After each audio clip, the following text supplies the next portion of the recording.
घटी दुर्घटना में जिस प्रकार से वो घटना की विभत्सता की थी, दोबारा दोहराना नहीं चाहूँगा, लेकिन ये भी एक संयोग है कि जिस दिन घटना घटी थी उस दिन उस रात में भी यहाँ विद्यार्थी परिषद की बैठक में हिंदी ग्रंथ अकादमी के डायरेक्टर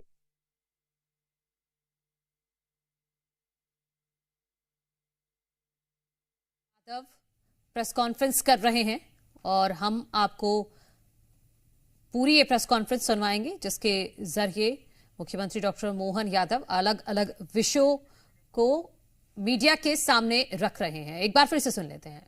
हाल का जो दृश्य बना वो वाकई बहुत दर्दनाक था। फिर घटना के 20 साल बाद तक भी निष्ठुरता की सीमा तोड़ते हुए तत्कालीन शासन व्यवस्था ने न तो उसको चलने से रोका, न इसके भविष्य का परिणाम से उनको कोई असर हुआ। ये एक संयोग है कि इस प्रकार के सारे निर्णय करने में हमारी सरकार ने पूरी संवेदनशीलता के साथ प्रदेश की जनता के हित में किसी प्रकार की कोई भी निर्णय की अपेक्षा हो तो निर्णय त्वरित गति से करते हुए आगे बढ़ने का निर्णय किया। माननीय उच्चतम न्यायालय, उच्च न्यायालय, सभी प्रकार के विभागों के अलग अलग परामर्श, सभी प्रकार के सुझावों के बलबूते पर भोपाल 358 टन यूनियन कार्बाइड का कचरा 60% से ज़्यादा स्थानीय है, लगभग 40 सेवन नेफ्थॉल और अन्य प्रकार के केमिकल से जुड़े अपशिष्ट हैं। 7 नेफ्थॉल रेसिड्यूस मूलतः मिथाइल आइसोसाइनाइड और कीटनाशकों को बनाने में सह उत्पाद की भूमिका में रहता है और इसका जहरीलापन भी वैज्ञानिकों के शब्दों में 25 साल में लगभग पूरा हो जाता है। ये उल्लेखनीय बात है कि घटना को 40 साल हो चुके हैं।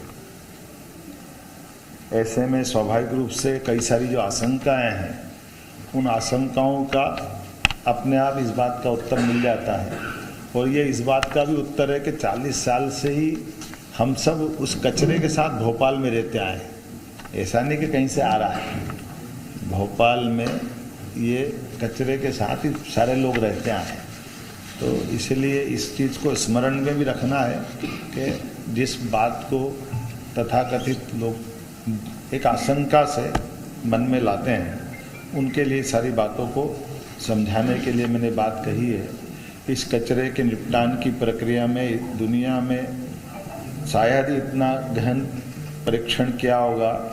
भारत सरकार की विभिन्न संस्था जैसे NEERI, National Environment Engineering Research Institute Nagpur, National Geophysical Research Institute Hyderabad, IICT, Indian Institute of Chemical Technology तथा केंद्रीय प्रदूषण नियंत्रण बोर्ड द्वारा समय समय पर किए गए अध्ययन, माननीय सर्वोच्च न्यायालय को प्रस्तुत किए गए सभी प्रतिवेदन, माननीय सर्वोच्च न्यायालय द्वारा भारत सरकार पर्यावरण मंत्रालय को मार्च 2000 में दिए गए निर्देश, जिस 2013 में केरल राज्य की कोच्चि स्थित हिंदुस्तान, ये कोच्चि के संस्थान में 10 टन यूनियन कार्बाइड के समान कचरे का परिवहन कर ये हम पीथमपुर में ला करके जला करके इसका एक बार परीक्षण किया गया था TSDF ट्रायल रन केंद्रीय प्रदूषण नियंत्रण बोर्ड की निगरानी में, और इसको सफलता के साथ न केवल तत्कालीन समय जलाया बल्कि इसका परीक्षण की रिपोर्ट वैज्ञानिकों की उपस्थिति में पुनः सुप्रीम कोर्ट में भी प्रतिवेदन के साथ उपस्थित की गई थी। सर्वोच्च न्यायालय द्वारा प्रतिवेदन के निष्कर्षों के आधार पर 2014 अप्रैल में पुनः UCIL कचरे का 10 मीट्रिक टन ट्रायल भारत सरकार पर्यावरण वन जलवायु परिवर्तन मंत्रालय नई दिल्ली के निगरानी में TSDF पीथमपुर में पुनः इस प्रकार का इसका परीक्षण किया गया था और वीडियोग्राफी भी कर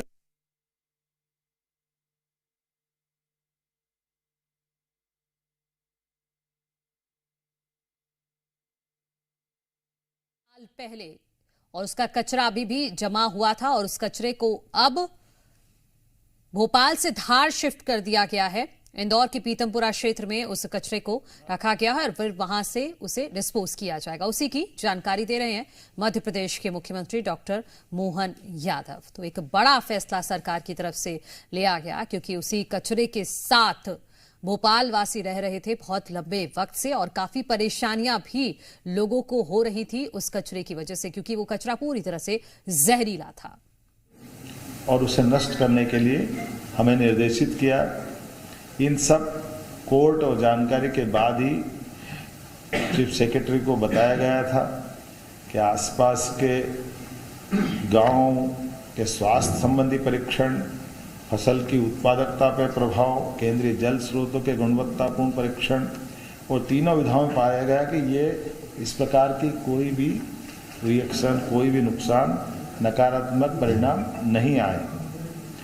और इसीलिए इस कचरे निपटान की सारी प्रक्रिया में शासन ने हमारी अपनी गंभीरता रखते हुए इस तरह से बढ़ने का प्रयास किया कि सालों पुरानी एक परेशानी है, इस परेशानी से निपटने के लिए योग्य मार्गदर्शन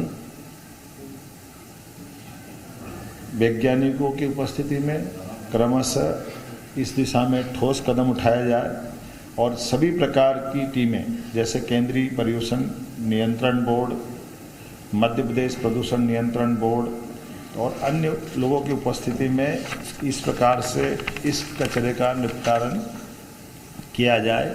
और हमने इसी आधार पर कल अपने यहाँ से भोपाल से ये कचरे को योग्य जगह पहुँचाया भी है। और मुझे इस बात का संतोष है कि अभी तक की हमारी सारी गतिविधियों में जो हमने निर्णय किया था वो शांतिपूर्वक रहा। पूरा प्रदेश का कहीं भी किसी प्रकार की कष्ट हो जाए ये हमारे सबके लिए विषय रहता है। इसीलिए हमने हमारे यहाँ के बाद दोपहर में हमारा प्रयास भी है कि हम सभी लोगों को विश्वास में लेके चलें, सभी लोगों को सारी जानकारी पारदर्शिता के साथ सामने रखें और इस मुद्दे का राजनीतिकरण न होने दें, क्योंकि ये जो केवल तात्कालिक रूप से लोग राजनीतिकरण करते हैं, लेकिन लंबे समय तक हमको अगर आगे बढ़ना तो गंभीरता के साथ बढ़ना और सभी जनप्रतिनिधियों को भी विश्वास में लें। इसलिए हमने प्रभारी मंत्री श्रीमान कैलाश विजयवर्गीय जी को कहा है कि वो धार में दोपहर में बैठक लेकर के 3 बजे इसके विस्तार से अपनी वहाँ के प्रतिनिधियों को भी विश्वास में लेकर के अपनी बात कहे। और कुल मिलाकर के ये जो प्रक्रिया प्रारंभ होगी इस प्रक्रिया को पूरी एक तरह से पारदर्शिता के साथ समय सीमा में इसके संबंध में धीरे धीरे इसका एक तरह से संकट का या जो एक अपनी एक टारगेट है उस टारगेट पे लक्ष्य की प्राप्ति करना। सर ये मान के चला कि सर निष्पादन के बाद यूनिट कार्बेट पूरी तरीके से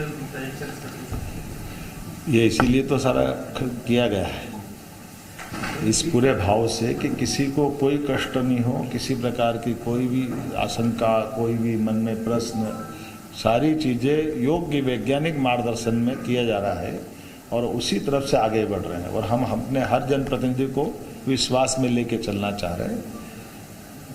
ये अलग बात है कि राजनीतिक चश्मे के कारण से कोई कुछ कहे तो मैं उसका कुछ नहीं कह सकता हूँ। खास करके मैं कांग्रेस के मित्रों से भी कहना चाहता हूँ कि बीती ताही विसार दे, आप कष्ट तो उन्हीं की तरफ से खड़ा हुआ था। उनके शासनकाल में ये फैक्ट्री चल रही थी। उन फैक्ट्री के चलने के बाद 20 साल तक सरकार भी उनकी थी, उनने उस समय कुछ नहीं किया। और इस कष्ट से सुप्रीम कोर्ट के निर्देश के बाद अगर हम इसमें समाधान कर रहे हैं और वो भी दो मुही राजनीति नहीं चलती पीथमपुर में आके विरोध करते और भोपाल में कुछ नहीं बोलते। भोपाल के लोग कांग्रेस के बारे में विचार नहीं करते कि भोपाल हो, मध्य प्रदेश का कोई हिस्सा हो, देश का कोई हिस्सा हो, यशस्वी प्रधानमंत्री के नेतृत्व में विकास पर जनहितैषी, खास करके ऐसी कष्टकारी व्यवस्थाओं में सरकार को योग्य मार्गदर्शन संबंधित विषय के विशेषज्ञों के साथ जो मिलेगा हम लगातार उस पर ठोस निर्णय लेंगे। विपिन जी, फैक्ट्री के अंदर का कचरा था, फैक्ट्री के बाहर भी बहुत सारा कचरा है सर, उसका क्या? धीरे धीरे रे मना धीरे सब कुछ हो, माली सींचे सो घड़ा ऋतु आए फल हो। अभी जो हुआ है उसके बारे में पूरा बता दिया, बाकी समय के साथ वो भी बता दिया। सर लोग हैं, स्थानीय लोग, उनके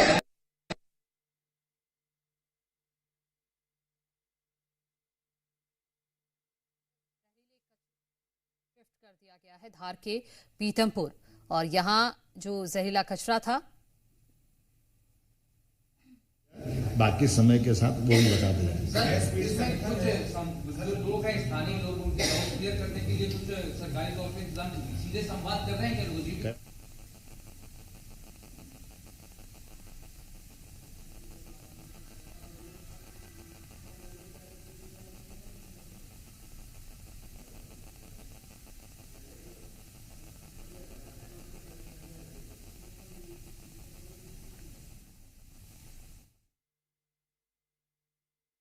कवायद तेज हुई है। तो 20 साल की कानूनी लड़ाई के बाद अब उस जहरीले कचरे को भोपाल से हटा दिया गया है और पीथमपुर में उसको शिफ्ट कर दिया गया है। 250 किलोमीटर का विशेष कॉरिडोर तैयार किया गया था और यहां यूनियन कार्बाइड फैक्ट्री भोपाल से सीहोर होते हुए, देवास होते हुए पीथमपुर पहुंचा। और कहां से नीचे पहुंच गया वो बता दे। उनके आकाओं ने पानी पहुंचाया ये भोपाल मरने के लिए, जो प्रश्न उठा रहा है उनके पाप के किस्से बताने पड़ेंगे। सर, इस बड़े कार्य के लिए नए साल का पहला दिन चुना गया, कोइंसिडेंस है या यही कारण? देखिए, दिन बराबर है 365। कोई विक्रम उत्सव से गिरेगा तो उसका पहला दिन गुड़ी पड़वा आता है, अंग्रेजी साल से जोड़ेगा तो 1 जनवरी आती है। सवाल इस बात का नहीं, सवाल इस बात का है कि हमको सुप्रीम कोर्ट के निर्देश का पालन करना है और अपने जनता के बीच जागरूकता के साथ, सरकार की चैतन्यता के साथ सभी प्रकार के जनता को हानि से बचाने के जो जो उपाय हो सकते हैं वो सब करते हुए ठोस कार्रवाई करना। चलिए, बहुत धन्यवाद। विषय पे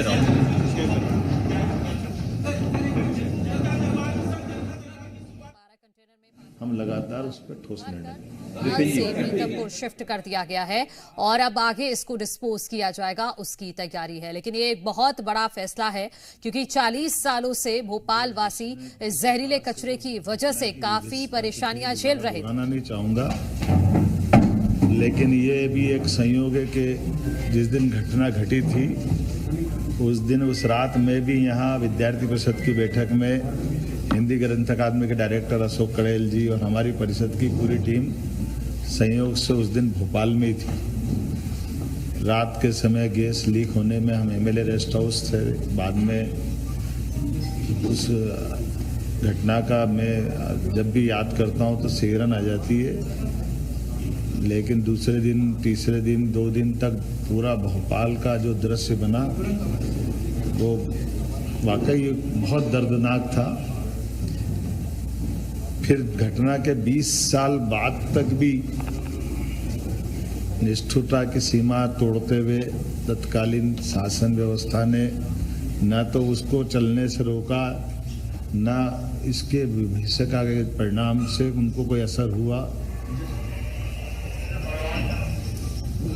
ये एक संयोग है कि इस प्रकार के सारे निर्णय करने में हमारी सरकार ने पूरी संवेदनशीलता के साथ प्रदेश की जनता के हित में किसी प्रकार की कोई भी निर्णय की अपेक्षा हो तो निर्णय त्वरित गति से करते हुए आगे बढ़ने का निर्णय किया। माननीय उच्चतम न्यायालय, उच्च न्यायालय, सभी प्रकार के विभागों के अलग अलग परामर्श, सभी प्रकार के सुझावों के बलबूते पर हमने भोपाल से लगभग 358 टन यूनियन कार्बाइड का कचरा, जिसमें 60% से ज़्यादा स्थानीय मिट्टी है, लगभग 40% सेवन नेफ्थाल और अन्य प्रकार के केमिकल से जुड़े अपशिष्ट हैं। सेवन नेफ्थाल रेसिड्यूस मूलतः मिथाइल आइसोसाइनाइड और कीटनाशकों को बनाने में सह उत्पाद की भूमिका में रहता है और इसका जहरीलापन भी वैज्ञानिकों के शब्दों में 25 साल में लगभग पूरा हो जाता है। ये उल्लेखनीय बात है कि घटना को 40 साल हो चुके हैं। ऐसे में स्वाभाविक रूप से कई सारी जो आशंकाएं हैं, उन आशंकाओं का अपने आप इस बात का उत्तर मिल जाता है। और ये इस बात का भी उत्तर है कि 40 साल से ही हम सब उस कचरे के साथ भोपाल में रहते आए हैं। ऐसा नहीं कि कहीं से आ रहा है, भोपाल में ये कचरे के साथ ही सारे लोग रहते आए हैं। तो इसलिए इस चीज़ को स्मरण में भी रखना है कि जिस बात को तथाकथित लोग एक आशंका से मन में लाते हैं, उनके लिए सारी बातों को समझाने के लिए मैंने बात कही है। इस कचरे के निपटान की प्रक्रिया में दुनिया में शायद ही इतना गहन परीक्षण किया होगा। तो मुख्यमंत्री डॉक्टर मोहन यादव को आप सुन रहे थे कि जिस तरह से भोपाल से कचरे को अब शिफ्ट कर दिया गया है पीथमपुर, और वहां पर उस कचरे को जलाया जाएगा जिससे पर्यावरण को कोई नुकसान नहीं होगा, ये भी सुनिश्चित किया गया है।